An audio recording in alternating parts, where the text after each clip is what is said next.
changing field in oncology this last years with Professor Keitholz from Berlin. Thank you, Solange.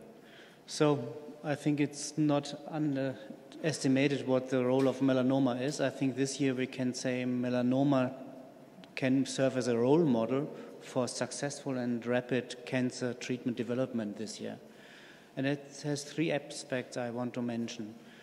The first aspect is a long-term aspect. It's technology development and close international collaboration. So just to remind you, it was 30 years ago that NRAS was detected as the first mutation driving some melanomas, 8%.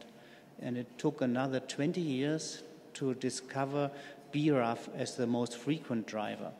Since then, technology has exploded, and now we know a lot of melanomas, and we were able to transform this into clinical trials with integrated research programs to rapidly analyze the reasons for failure and develop the next generation of trials and conduct them rationally and fast.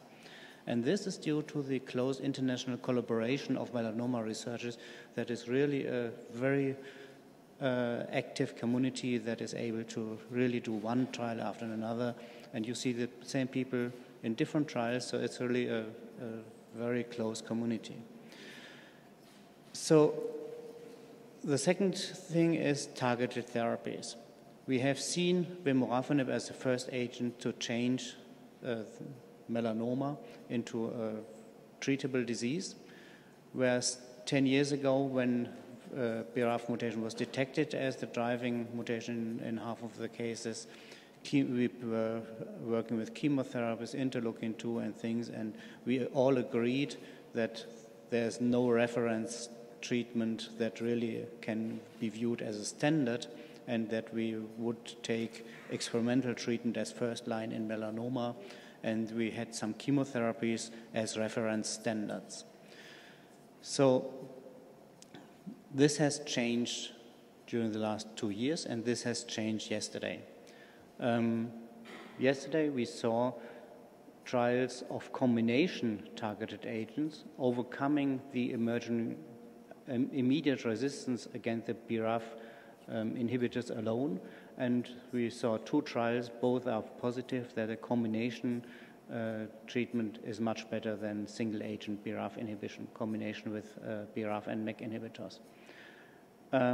We have several drugs in this arena. We don't know for a head-to-head comparison now which is the best one. They are relatively similar in their role, but once you have a MEK inhibitor plus a BRAF inhibitor, you have response rates exceeding 50%, you have some complete responses, and you have also progression-free survival that is superior to everything we have been seeing 3 years ago. So this is one side of the story. The other side of the story, of course, is immunotherapies. We have seen ipilimumab on the market now with a low response rate, but the responses are durable. Now we are seeing studies with an array of PD-1, PD-L1 antibodies that are successful, and we have seen the nivolumab study as a plenary presentation yesterday, and this is a plenary presentation of a subset of patients just reporting response rates. This is unusual. Why do we do that? Because these responses are durable and storytelling, and a 30% response rate with nivolumab is likely to really result in a big survival difference because those responses are durable. So how do we bring the worlds together, and what will come in the next 1 to 2 years? We were waiting for these results in order to do trials of head-to-head comparison of targeted agents versus immunotherapies.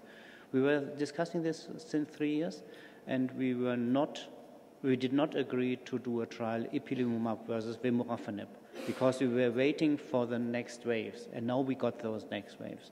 We now have the combination targeted therapies, and we have nivolumab or other PD-1, PD-L1 inhibitors, and those two now need to be compared. The targeted agent combination versus a PD-1, PD-L1 inhibitor. This is what we need to compare.